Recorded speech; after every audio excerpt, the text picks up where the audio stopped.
Don't bother coming to the family reunion. We're cutting ties. That was the voicemail I got from my father at 7:42 p.m. on a Thursday night. No explanation. No lead up. Just those words. Cold. Practiced. Like a business memo, not a message to his only daughter. By the time I finished listening, my hands weren't shaking. My heart wasn't pounding. I just felt still, as if something I had quietly suspected for years had finally been confirmed out loud. I didn't call back. I didn't ask why. I just texted him 2 words. Understood. Then I quietly logged into the loan management portal I had access to, the one tied to the commercial property that supported my family's 3rd-generation business. And I removed my name. That signature, given out of trust 2 years ago, was the only thing standing between their expansion and bankruptcy. I never imagined I'd need to revoke it. But then again, I also never imagined being disowned by voicemail. It took less than 6 minutes. By the time I got up from my desk, the weight I'd been carrying for years had already begun to lift. 36 hours later, I woke up to 78 missed calls from Mom, 13 from Dad, 7 from my older brother, and 1 voicemail from my father's accountant that ended with him screaming, "We need to talk." Immediately, that was the moment I knew. They didn't cut me off. I had finally cut them loose. You don't grow up in a family business without learning that the word family often comes second. My father, Richard, built his company the way he built our household.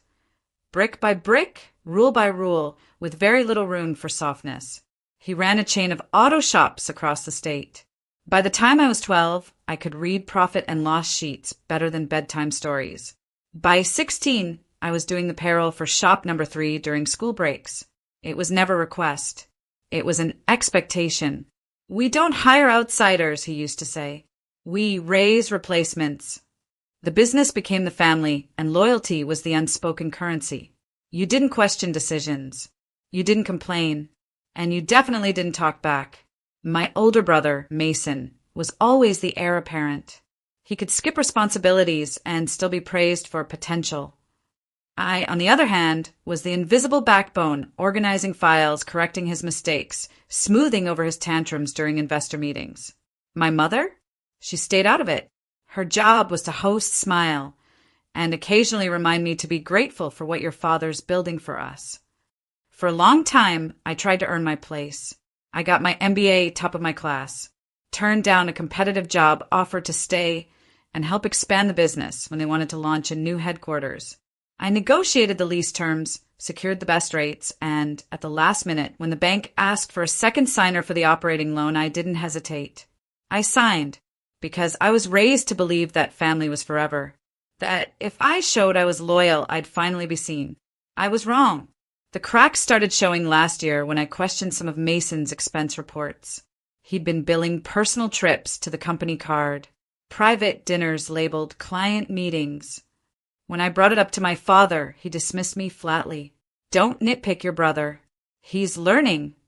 2 months later, they removed me from board meetings to streamline decisions. I was given vague updates, handed edited reports, and told not to worry about the finances. And then the reunion invite came, or rather, it didn't. Just that voicemail. Cold. Final. Strategically timed right after I submitted a financial report to the bank that flagged misuse of funds under Mason's name. That wasn't a coincidence. That was a cover-up. And I wasn't family anymore. So I stopped being their safety net. And that's when things truly began to collapse. In hindsight, the signs were everywhere. But when you grow up craving approval, you become fluent in denial. The first real crack was subtle. It was during a budget review, a routine meeting where I pointed out that one of our vendors had submitted duplicate invoices, about $12,000 in padded costs over 3 months. I flagged it immediately, expecting a quick fix. But Mason laughed. It's a friend of mine. Let it slide. We'll get better terms later. I brought it up to Dad after the meeting. Calmly, professionally. He didn't look up from his desk, just muttered, "You need to stop acting like an outsider." That word stuck in my ribs for weeks. Outsider. Despite managing logistics for 4 expansions, renegotiating our fleet lease at half the cost, and keeping our books spotless for 6 years. I was still just a liability if I asked too many questions. After that conversation, my access to back-end systems slowly shrank. First, I was removed from vendor communications. Then, my login to the loan dashboard stopped working.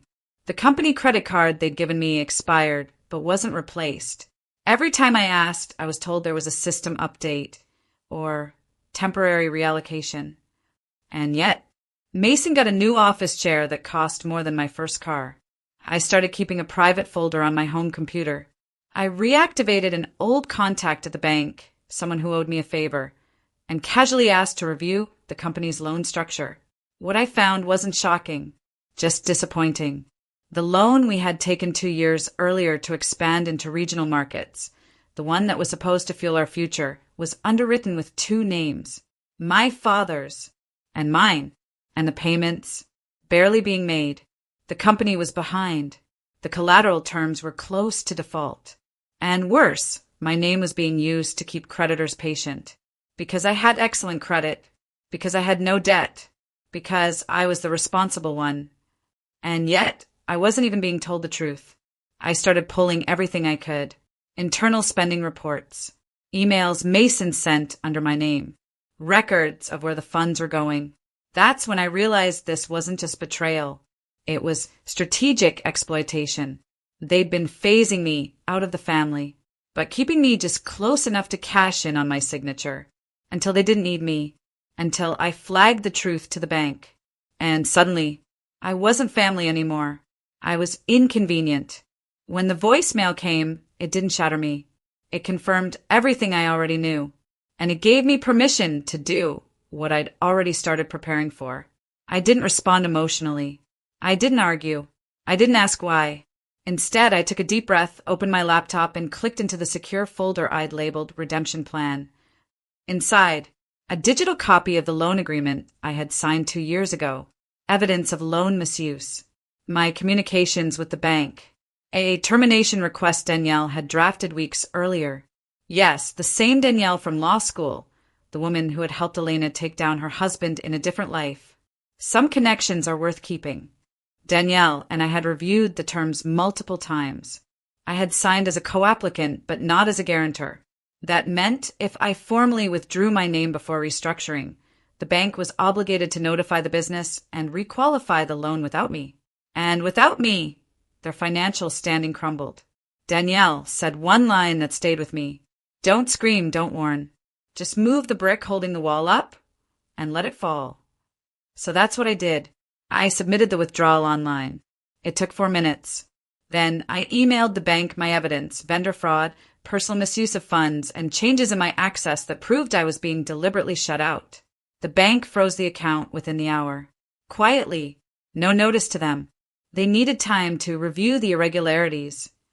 In reality, they were scrambling to calculate how risky this loan had just become. And while they scrambled, I called the accountant. Mine, not my father's. I explained the situation. We went over my exposure, personal credit impact, and asset protection. I'd moved my savings into a trust the week before. My credit lines were now firewalled. They couldn't touch me. Then I waited. 36 hours after I removed my name, the messages started. My mom's missed calls. Mason's texts. What the hell did you do? Dad's emails, call me now. Urgent. And finally, a voicemail from his accountant, voice shaking with panic. The loan is collapsing. The bank's pulled support. We're at risk of default. You need to fix this. Now. I played it twice, not because I didn't understand, but because it sounded like justice. And justice, when it finally arrives, doesn't scream. It echoes. The first call I answered was from my mother. Her voice trembled, not with anger, but with desperation. Sweetheart, what's happening? Your father says the bank is freezing the accounts, that they might recall the loan. They said, you signed something. I stayed silent for a moment, then said, I removed my name. That's all. Her breath caught. But you can't just do that. Actually, I can. And I did. Elena, she whispered, this affects all of us. No, I replied gently. You made sure it didn't. Click. I didn't owe them explanations. Not anymore. The next day, the family business's accounts were officially marked as non-compliant. The bank sent a formal notice of default review, citing evidence of financial misconduct and unauthorized transactions. Mason was listed as the primary financial officer. He tried to blame it on a clerical error. It didn't work. Vendors started pulling out. A local news site ran a quiet piece. Family auto chain faces financial turmoil amid internal disputes. I didn't leak the story, but I knew who did. Danielle said it best when she called to update me. When people lose power, they look for someone to blame. They just didn't expect that person to have already walked away. The voicemails became more aggressive. From Dad, "You ungrateful child. We built that business for you. You're ruining your future." From Mason, "You think you're so clever, but you'll need us someday." From the accountant again, "Do you understand what this means? You've destroyed their legacy." What none of them could admit was that they had destroyed it long before I pulled out. They destroyed it when they used my name but denied me a seat at the table. They destroyed it when they decided I was a threat, not a daughter. They destroyed it the moment they made me invisible. Now, the loan was caving in, the trust between partners gone, the business teetering on collapse. And I was untouched. No legal backlash, no financial liability, just clean credit and a quieter inbox. I forwarded the last voicemail to Danielle and deleted the rest. And then I took my phone off silent for the first time in 2 days, because the storm they created was no longer my responsibility to clean up. They called a family meeting, not because they wanted to fix things, but because they had finally realized I was the only one who could. They picked the same restaurant we used for birthdays growing up. Same private room, same table near the fireplace. But this time there were no balloons, no toasts, no laughter, just Dad, Mom, Mason, and an empty chair waiting for me, as if they still believed they had the right to summon me. I walked in 15 minutes late on purpose. Mason stood as I entered. "Thanks for coming." "I didn't come for you," I said, taking a seat. "Let's not waste each other's time." Dad leaned forward. "You made your point, loud and clear." "No," I said calmly. "The bank made my point. I just stopped protecting your lie." His jaw tensed. "We're trying to hold this together. You think you're punishing us, but you're punishing the legacy your grandfather built." "Grandpa didn't build a legacy," I replied. "He built a garage. You turned it into a dictatorship." Mason scoffed. "Oh, come on. We gave you everything." I looked him dead in the eye. "You gave me a job, not a voice." The silence that followed was suffocating. Finally, my mother spoke, quietly. "What do you want, Elena?" And that was the question, wasn't it? What did I want? Not revenge. I had already taken that. What I wanted was clarity. I stood, placing a sealed envelope on the table. "This is a signed affidavit confirming I've permanently withdrawn from the company loan, the board, and all business operations. You will never use my name again." Dad opened his mouth. "I'm not finished," I said. "I'm also submitting an anonymous tip to the state auditor. There are funds missing, vendors unpaid, payroll inconsistencies. It's your mess now.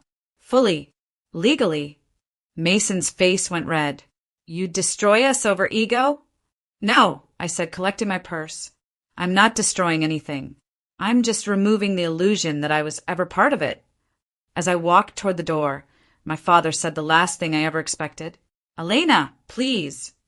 I paused, not from hesitation, but from satisfaction. Then I said, without turning around, "You left a voicemail telling me we're done. I'm just agreeing with you, formally." And then I walked away. I thought walking away would feel like a fall. But it didn't. It felt like finally breathing in a room where the air wasn't rationed. For the first time in years, I woke up without checking my inbox for fires I didn't start. My calendar wasn't crammed with meetings I wasn't invited to speak in. And my phone didn't ring unless someone actually wanted to hear from me. I moved into a small loft downtown, open windows, quiet mornings, and enough space for both a desk and my peace of mind. I started consulting for small women-run startups, helping them do what I was never allowed to do, make decisions. Turns out the skills I sharpened in silence were gold in the right hands. One of my first clients asked why I left the family business.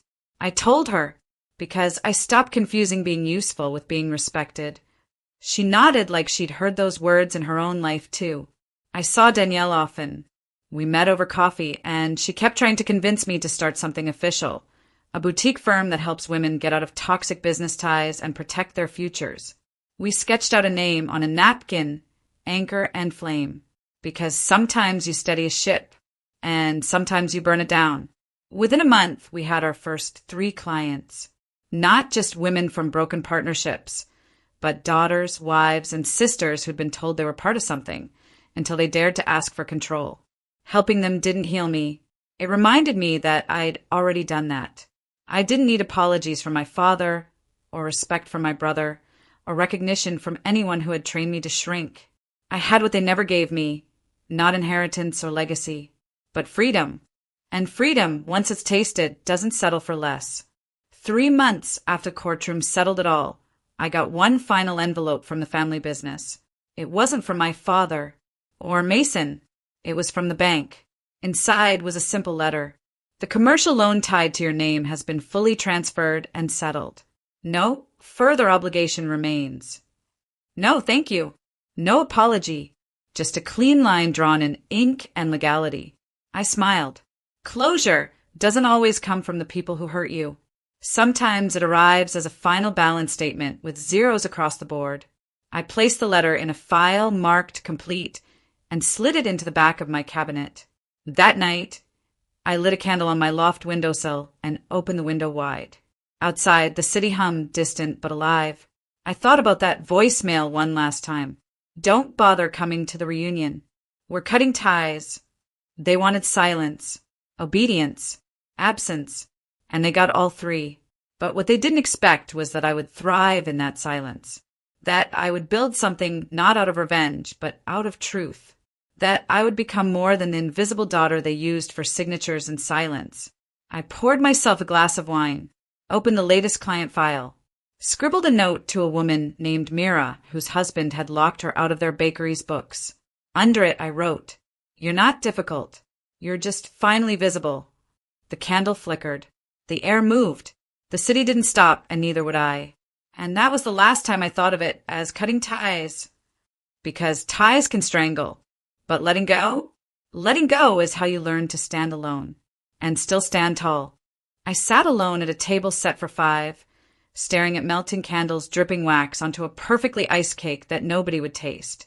It was my birthday, my 28th to be exact. 3rd year in a row they forgot. 3 empty chairs faced me mockingly. Waiters circled gently, eyes sympathetic, but trying not to stare. Humiliation crawled hot up my spine, spreading slowly into my face, turning my stomach into a knot. I checked my phone again. No texts, no calls, nothing. I'd reserved this table 2 weeks ago, confirmed with everyone again yesterday. My mother had replied, "Don't worry, dear, we'll be there." Even Emma, my golden child sister, had sent a thumbs-up emoji. Yet here I was alone, invisible, forgotten again. When the candles finally burned themselves out, a young waiter approached quietly. "Miss, I'm so sorry, but—" I cut him off with a polite, painful smile. "Don't apologize. It's not your fault they didn't come." He nodded, placing the check gently on the table. "Happy birthday anyway." "Thanks," I whispered, my voice trembling slightly as he walked away. I blinked rapidly, determined not to cry in public again. Not this year. On the drive home, humiliation simmered into anger. My grip tightened on the wheel. Every birthday Emma ever had flashed through my mind. Extravagant parties, expensive gifts, all organized with military precision. Every birthday I had? Forgotten dinners, belated texts, half-hearted apologies. The next week, as I was trying to put it behind me, an email from my mother landed in my inbox with a cold, detached subject line. "Emma's yacht party, invoice attached." My heart pounded as I opened the attachment. A PDF invoice stared back at me, cold and impersonal. Total, $8,600.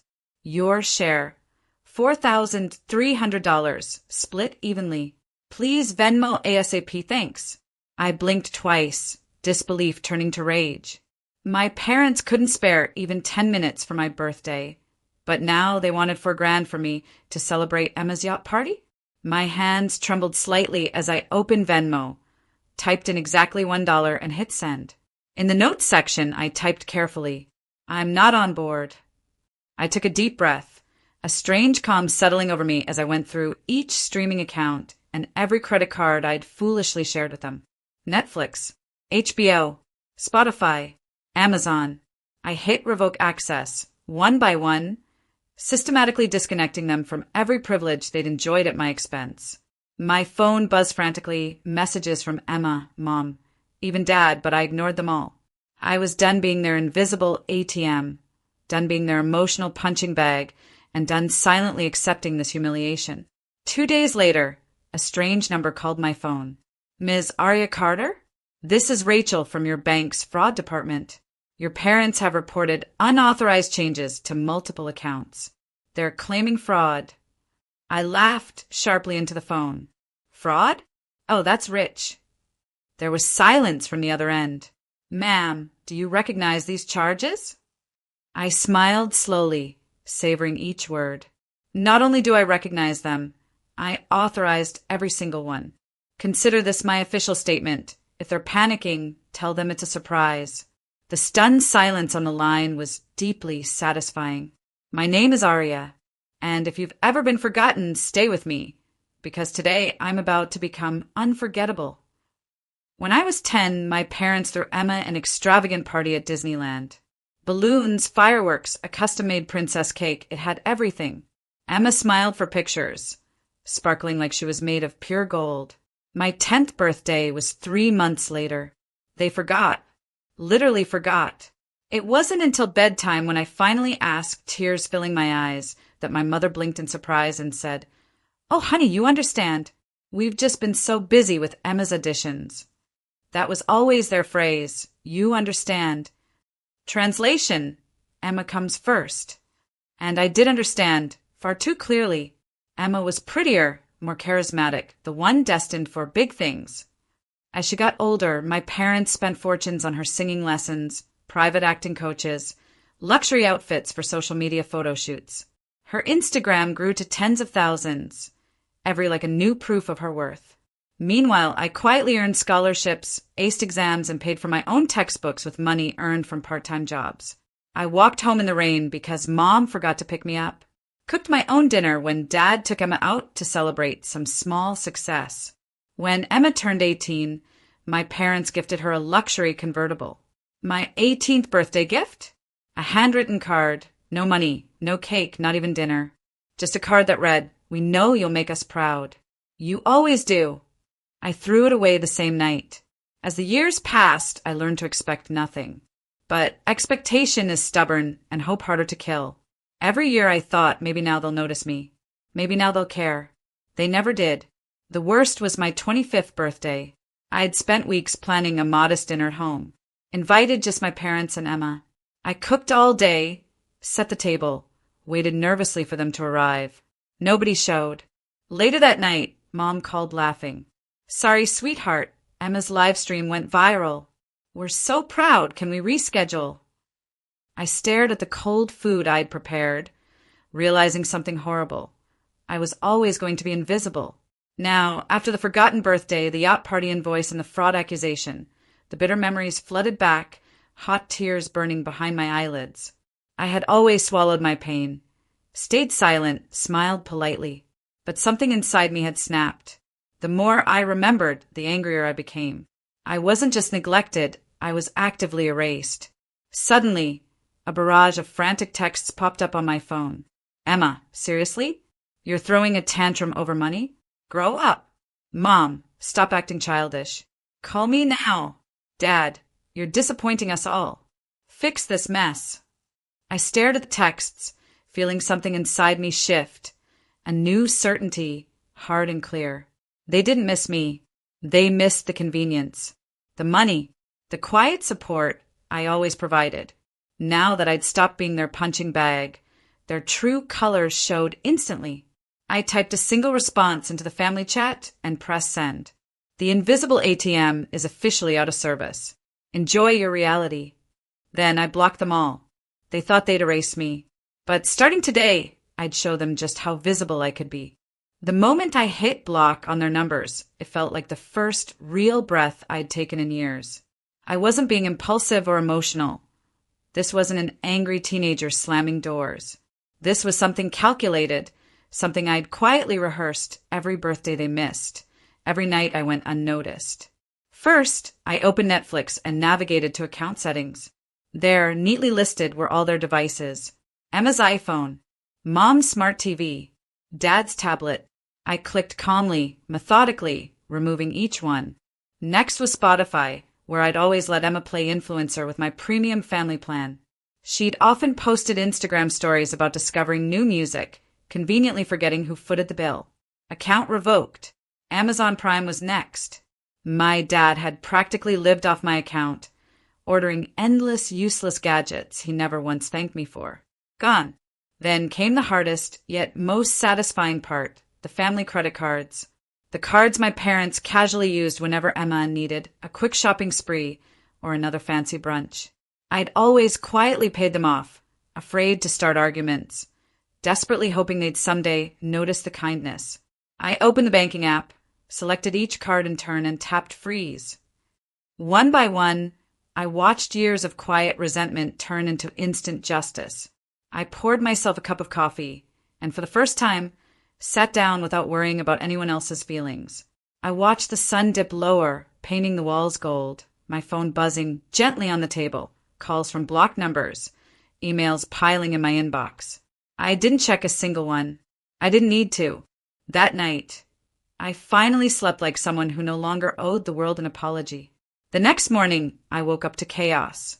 Hundreds of notifications, emails, and voicemails bombarded my phone from every conceivable platform. Mom, Arya, something's wrong. None of our subscriptions are working. Did you cancel everything? Fix this now.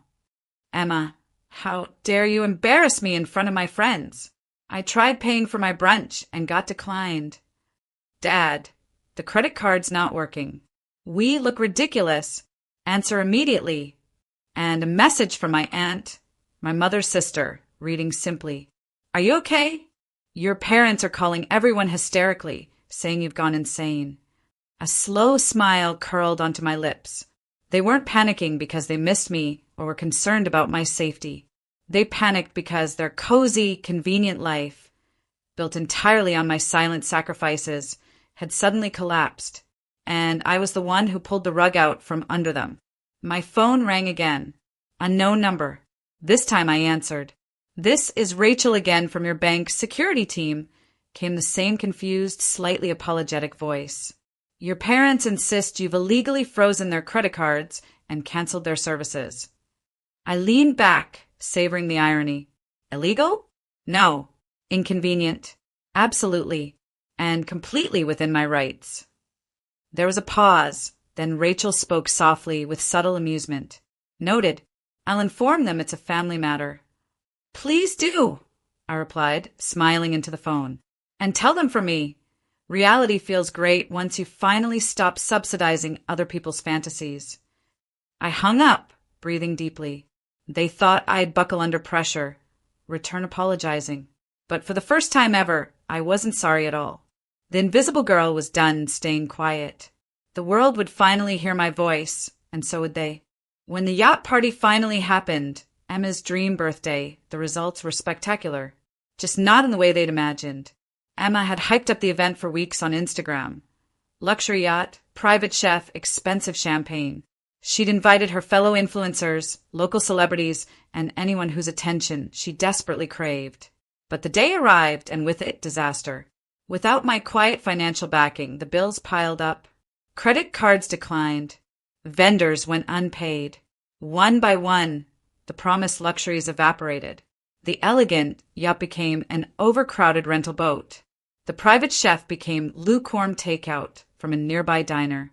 Expensive champagne was replaced with grocery store wine, labels hastily peeled off. And because Emma had invited half the internet, the humiliating details quickly spread. It took just an hour for the first Instagram story to pop up. LOL, Emma promised a yacht party, but we're stuck on a tiny boat with cheap snacks? What a joke. Then another. Thought this was a luxury event? Literally sitting on plastic chairs right now. Embarrassing. Within 2 hours, #EmmaFail was trending. My phone buzzed endlessly. Dozens of messages flooded in from blocked numbers. I knew exactly what they said without reading them. Panic, demands, accusations. But I waited calmly, patiently. Finally, a text slipped through from an unknown number. My mother's desperation pushed her to borrow someone else's phone. Arya, fix this right now. You're embarrassing your sister and this family. This is beyond petty. I stared at the message, laughing bitterly at the audacity. I remembered every ignored birthday. Every moment, they prioritized Emma's vanity over my dignity. Now they were embarrassed? My reply was short, cold, and deeply satisfying. Maybe check your emails. Seems you forgot another important date. I pressed send and imagined their faces when they finally saw my earlier messages. Screenshots of the forgotten dinners, invoices from Emma's countless expenses that I'd quietly covered, and finally my revoked account notices. This wasn't revenge, it was balance. My phone buzzed again, a flurry of missed calls, but I didn't pick up. My silence spoke volumes. They couldn't hide their shame behind my kindness anymore. The day dragged on and social media exploded with mocking memes and hashtags. Emma, the family princess, once untouchable, was drowning in humiliation. I didn't relish her pain, just their lesson. For years they took from me, believing my patience was endless, my forgiveness unconditional. They expected I'd quietly rescue them once again. But this time, the invisible girl didn't show up to clean their mess. At midnight, as I lay in bed, my phone lit up again, a voicemail from Dad's number. I hesitated, then pressed play. His voice shook, maybe anger, maybe embarrassment. You've gone too far this time, Arya. Do you realize what you've done? You've disgraced us. I closed my eyes, feeling no regret. No, Dad. You disgraced yourselves. I just stopped protecting you from the consequences. I didn't reply. Instead, I turned off my phone and slept peacefully, knowing their carefully crafted reputation was unraveling. And for the first time ever, I didn't rush to fix it. They'd always believed I was invisible. Today, the whole world finally saw what happened when I stopped holding them together. And I had never felt more visible. 2 days after the yacht disaster, my phone lit up with another unknown number. Arya Carter, asked a cool, professional voice. Yes, speaking. This is Lauren from Pacific National Bank's Fraud Division. Your parents, Anna and Richard Carter, have filed a report alleging fraudulent activities on several shared accounts. I laughed softly, unable to help myself. The idea that my parents, who'd used my money as their personal playground for years, would accuse me of theft was almost funny. I see, I replied calmly. Let me guess, they're claiming I illegally revoked access? Yes, precisely. They insist these accounts are theirs, and that your actions have been unauthorized and malicious. Interesting, I said. Let's review some facts. I opened my laptop, calmly pulling up my financial records, evidence I'd meticulously saved for years, always knowing this day might come. Each monthly statement carefully highlighting who had truly been footing every bill. Lauren, let's start here. Netflix, Amazon Prime, Spotify. Do these services appear under my name and bank accounts? I heard typing. Yes, they do. Good, I continued smoothly. Now, let's check the family credit card accounts, whose primary name and income verification are associated with those cards. A pause. Yours exclusively, Ms. Carter. Excellent. And who has paid the balance each month for the past 5 years without fail? Another pause. Softer this time. You have. I leaned back, letting my silence speak for me. Lauren, does any of this evidence suggest unauthorized actions on my part? No, she admitted slowly. Quite the opposite, actually. Exactly. So, would you please inform my parents that false accusations of fraud are quite serious, and if this continues, I might have to pursue legal action against them. Lauren's voice was softer, tinged with genuine understanding. I understand. I'll handle this personally. Thank you. I hung up, my heart steady, feeling deeply satisfied. I didn't enjoy hurting them. I enjoyed justice, true, uncompromising justice. Barely an hour later, another frantic message flashed on my phone screen, a voicemail from my mother. I took a deep breath and listened calmly. How dare you threaten us, Arya? After everything we've done for you. I stopped playback, deleting the voicemail without hesitation. Everything they'd done for me? Neglect, humiliation, emotional abandonment. They mistook my quietness for weakness, mistook my tolerance for infinite patience. But every mistake has consequences, and theirs had finally arrived. That night, as I prepared dinner, my phone lit up again. This time a text from my sister, Emma. For once, her tone lacked arrogance. Arya, Mom and Dad are losing it. They didn't expect you to fight back. Honestly, I didn't either. Can't we just talk? I stared at her words, contemplating a reply. Then I remembered every snide comment, every dismissive glance, every missed birthday. And I typed just one word. No. Then I blocked her number again. Not from anger, but from clarity. They weren't sorry, they were desperate.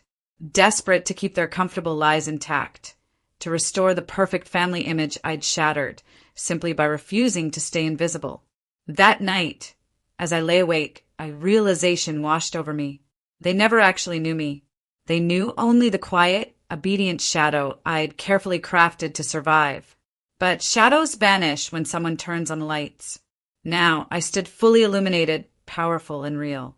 And they couldn't handle what they saw. Justice didn't just feel good. It felt like finally breathing free air after years underwater. For years, I'd hidden behind silence, quietly absorbing every insult, every dismissal, every forgotten birthday.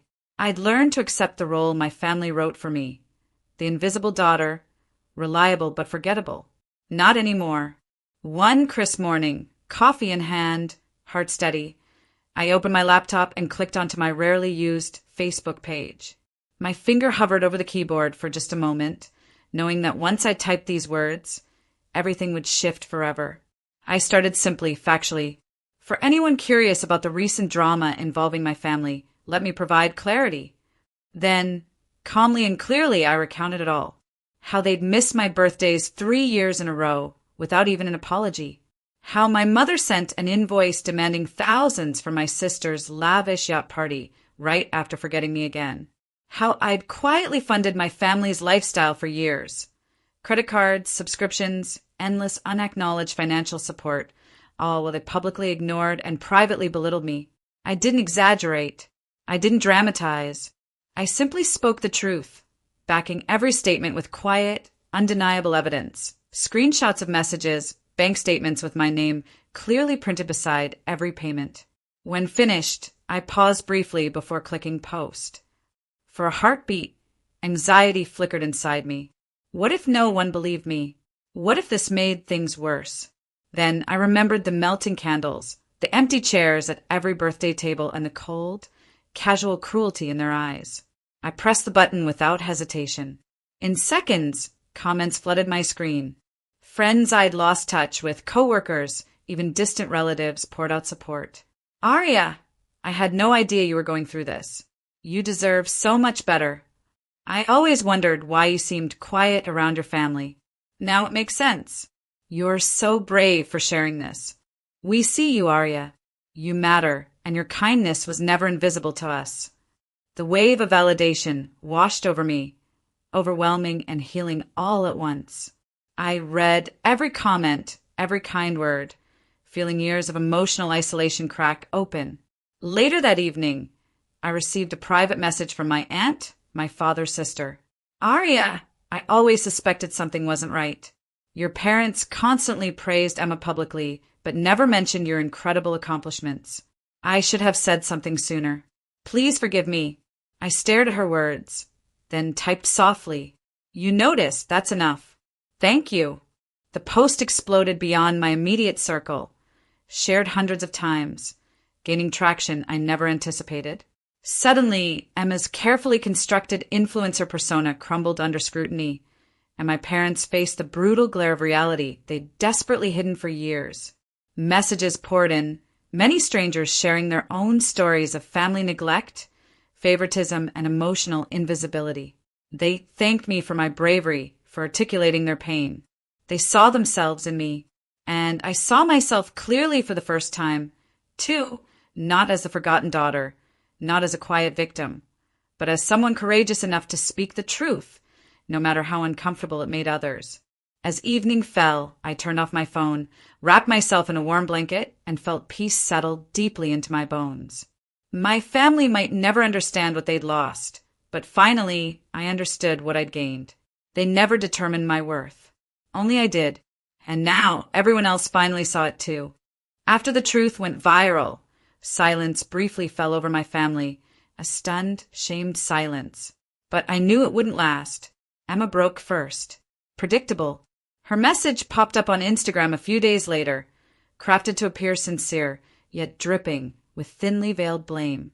Aria, I never wanted things to get like this. I admit Mom and Dad were wrong. They always treated us differently. But you never spoke up. How was I supposed to know how you felt? It wasn't my fault. Let's talk. I stared at the screen. Emma, the master of plausible deniability. The same sister who had laughed openly when her parents skipped my birthdays, who spent my money freely without once asking where it came from, now playing innocent. Next came my mother, more direct, more manipulative. Her message wasn't surprising either. Aria, I'm absolutely heartbroken by your accusations. After everything your father and I did for you, you humiliate us like this? Do you understand how hurtful you've been? Your grandmother is crying. Call me immediately and fix this mess. The familiar guilt trip twisted my stomach briefly. Then anger burned away the last traces of sympathy. After everything they did for me, what exactly had they done? Neglected me, dismissed me, used me. My finger hovered briefly over the screen, tempted to reply instantly, furiously, but I held back. No, they didn't deserve that kind of energy from me anymore. Instead, I waited, giving myself space. But no message came from my father. His silence spoke loudest of all. Throughout every injustice, every humiliation, he'd watched quietly, refusing to step in. His silence now was simply consistent. Days passed. My phone buzzed relentlessly. Missed calls from unknown numbers. Desperate voicemails from family members, suddenly remembering I existed. I listened, detached, unsurprised by their superficial panic. They weren't reaching out because they cared. They were scrambling to save face, desperate to restore the facade that made them feel superior. Their apologies were hollow, conditional, dependent on me quietly returning to my invisible role. One evening, Emma sent another message, shorter this time. Look, I'm sorry, okay? Just come back. Mom's a wreck. Everything feels wrong. This wasn't an apology, it was a plea to restore their comfort, their convenience. Not once had anyone asked if I was okay. The clarity hit me sharply. They weren't sorry for what they did, they were sorry they got caught. I sat down and typed my final response, a single decisive sentence. Sorry, I'm not on board with apologies anymore. Then I blocked Emma. Permanently. Next, my mother's number. Blocked without a second thought. Finally, my father. Silent, complicit, absent. The quietest betrayal was sometimes the loudest. His silence had cut deeper than any cruel word ever could. Blocked. As I clicked each button, the heaviness I'd carried for decades began melting away. I wasn't losing family. I was freeing myself from a lifetime of conditional love. I took a deep breath, savoring the sudden silence. This wasn't emptiness, it was possibility. For the first time in my life, I felt unburdened. The night deepened, stars quietly flickering overhead. I poured myself a cup of tea, curled into a soft blanket, and stared at the quiet moonlight drifting through my window. I thought of their frantic messages, their hollow apologies, their desperate attempts at control. I wasn't invisible anymore, and their regrets were irrelevant. Because, finally, I wasn't available for manipulation disguised as love. Finally, I was free. On the evening of my 29th birthday, laughter filled my small apartment. No yachts. No overpriced catering. No carefully posed photos for strangers online. Just friends. Real friends. We crowded around my cozy dining table, the mismatched chairs filled with people whose presence wasn't based on obligation or appearances, but on genuine affection. Mariah, my co-worker turned best friend, was there, her loud, contagious laugh echoing warmly. Jared, my neighbor, brought homemade lasagna, burnt edges, too much cheese, perfectly imperfect. And Leah, my old college roommate, made her famous cupcakes, the frosting uneven but sweetly delicious. The room glowed softly with strings of fairy lights I'd strung myself earlier. A playlist of my favorite songs played quietly in the background. Candles flickered gently, casting warm shadows that danced across familiar, smiling faces. When I blew out my candles, Mariah clapped dramatically. "Make a good wish, Arya. You deserve it." I smiled, eyes closing briefly. I didn't wish for family apologies or reconciliations, or even acknowledgement from the people who'd failed me for so long. I didn't need that anymore. Instead, I simply whispered, "Thank you," quietly to myself, to the version of me that had survived every heartbreak, every cruel dismissal, and emerged stronger, wiser, whole. Later, after plates were cleared and conversation slowed into quiet, comfortable silence, Jared glanced at me gently. "You know, Arya, you seem different this year." I tilted my head, smiling softly. "Different how?" He paused thoughtfully. "More yourself. Like you're not hiding anymore." Warmth flooded my chest.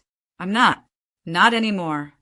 After everyone left, leaving behind warm hugs and promises of coffee dates, I sat quietly by the window, my journal resting on my lap. Moonlight filtered gently through the curtains, bathing the room in calm silver. Picking up my pen, I began to write, reflecting on this year, the hardest, bravest, most important year of my life. I spent so long believing invisibility meant safety. If no one saw me, they couldn't hurt me. But in hiding from them, I hid from myself, too.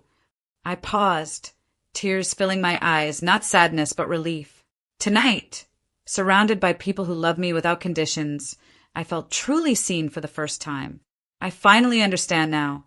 True visibility isn't something others give me. It's something I claim for myself. As the final candle flickered softly, I wrote the last lines with unwavering certainty. They couldn't believe their eyes when I finally stood up. But I've always believed in me, and now I'm finally visible. I closed my journal gently, feeling a peace I'd never known. My phone, blissfully silent from blocked numbers, lay untouched. Tonight wasn't about revenge or proving anything to anyone. Tonight was about finally choosing myself. I stood up, blew out the candle, and smiled softly in the darkness, knowing this year wasn't just another birthday. It was a beginning. And this time, I was celebrating the real me.